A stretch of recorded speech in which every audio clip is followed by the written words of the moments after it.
Domain. The Time Machine. Chapter 6. It may seem odd to you, but it was 2 days before I could follow up the new-found clue in what was manifestly the proper way. I felt a peculiar shrinking from those pallid bodies. They were just the half-bleached color of the worms and things one sees preserved in spirit in a zoological museum. And they were filthily cold to the touch. Probably my shrinking was largely due to the sympathetic influence of the Eloi, whose disgust of the Morlocks I now began to appreciate. The next night I did not sleep well. Probably my health was a little disordered. I was oppressed with perplexity and doubt. Once or twice I had a feeling of intense fear, for which I could perceive no definite reason. I remember creeping noiselessly into the great hall, where the little people were sleeping in the moonlight. That night Weena was among them, and feeling reassured by their presence. It occurred to me even then that in the course of a few days the moon must pass through its last quarter, and the nights grow dark, when the appearances of these unpleasant creatures from below, these whitened lemurs, this new vermin that had replaced the old, might be more abundant. And on both these days I had the restless feeling of one who shirks an inevitable duty. I felt assured that the time machine was only to be recovered by boldly penetrating these underground mysteries. Yet I could not face the mystery. If only I had had a companion, it would have been different. But I was so horribly alone, and even to clamber down into the darkness of the well appalled me. I don't know if you will understand my feeling, but I never felt quite safe at my back. It was this restlessness, this insecurity perhaps, that drove me further and further afield in my exploring expeditions. Going to the southwestward, towards the rising country that is now called Combe Wood, I observed far off, in the direction of 19th-century Banstead, a vast green structure, different in character from any I had hitherto seen. It was larger than the largest of the palaces or ruins I knew, and the facade had an oriental look, the face of it having the luster, as well as the pale green tint, a kind of bluish-green of a certain type of Chinese porcelain. This difference in aspect suggested a difference in use, and I was minded to push on and explore. But the day was growing late, and I had come upon the site of the place after a long and tiring circuit, so I resolved to hold over the adventure for the following day, and I returned to the welcome and the caresses of little Weena. But next morning I perceived clearly enough that my curiosity regarding the palace of green porcelain was a piece of self-deception, to enable me to shirk, by another day, an experience I dreaded. I resolved I would make the descent without further waste of time, and started out in the early morning towards a well near the ruins of granite and aluminium. Little Weena ran with me.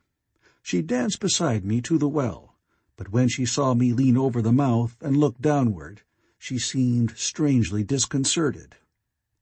"Good-bye, little Weena," I said, kissing her, and then, putting her down, I began to feel over the parapet for the climbing hooks. Rather hastily, I may as well confess, for I feared my courage might leak away. At first she watched me in amazement.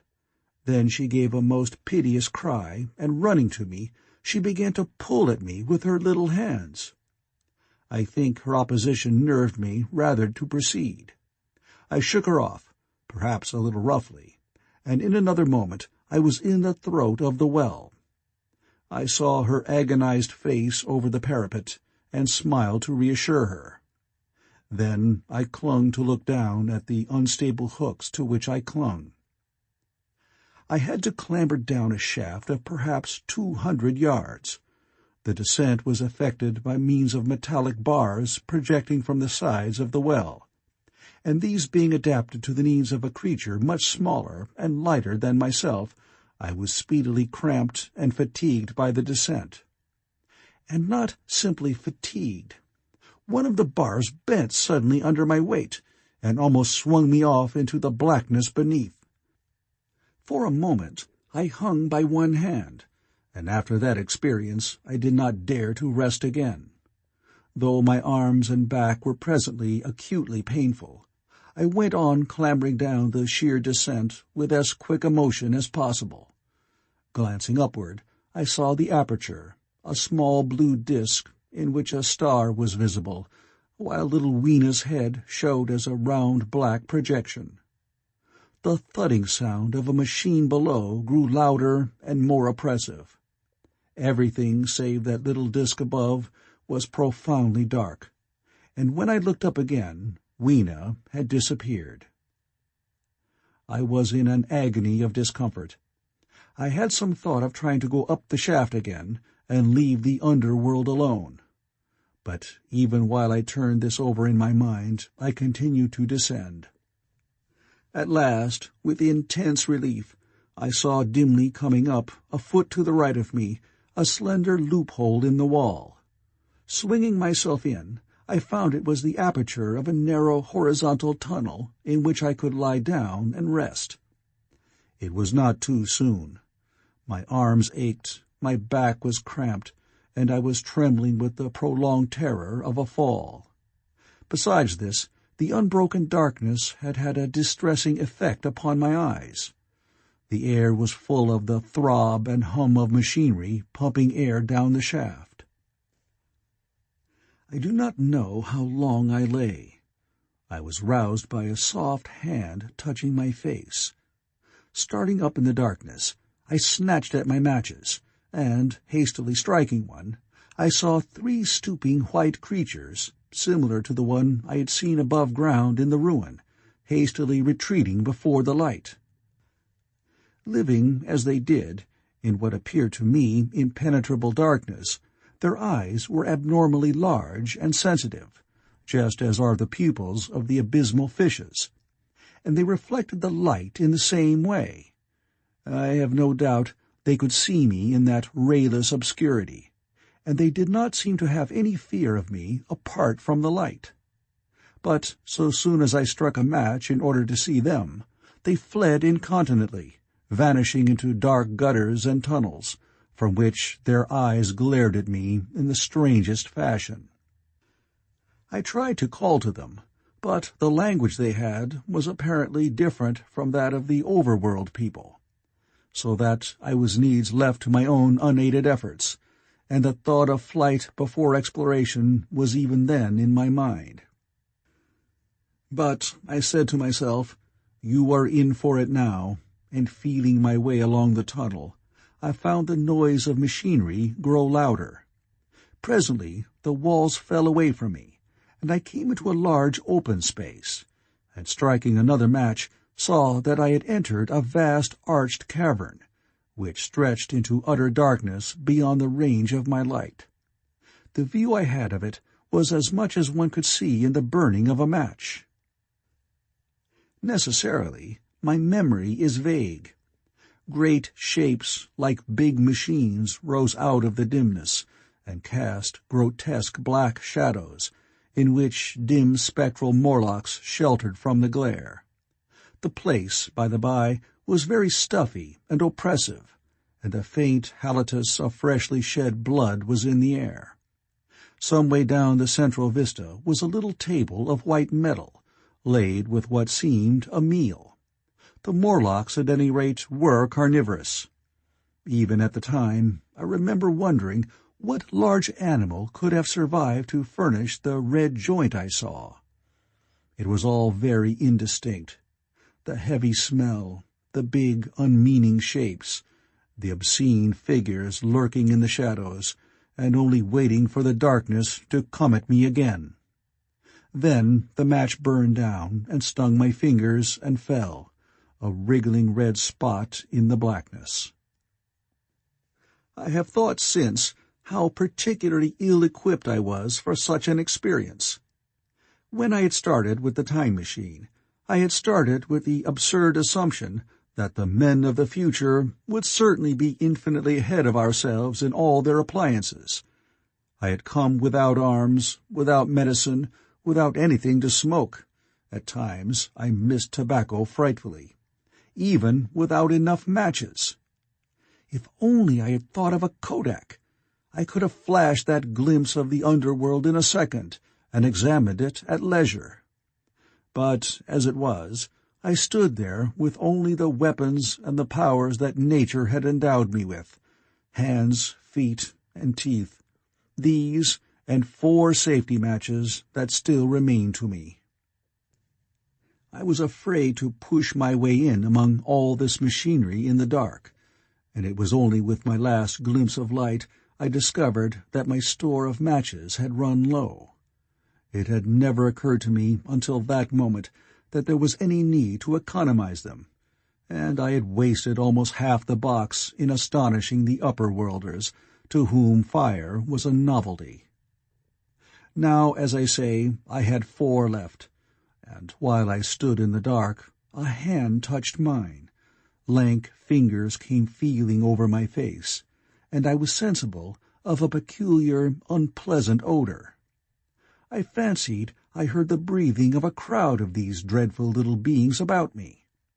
I felt the box of matches in my hand being gently disengaged, and other hands behind me plucking at my clothing.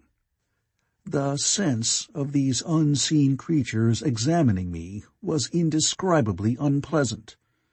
The sudden realization of my ignorance of their ways of thinking and doing came home to me very vividly in the darkness. I shouted at them as loudly as I could. They started away, and then I could feel them approaching me again. They clutched at me more boldly, whispering odd sounds to each other.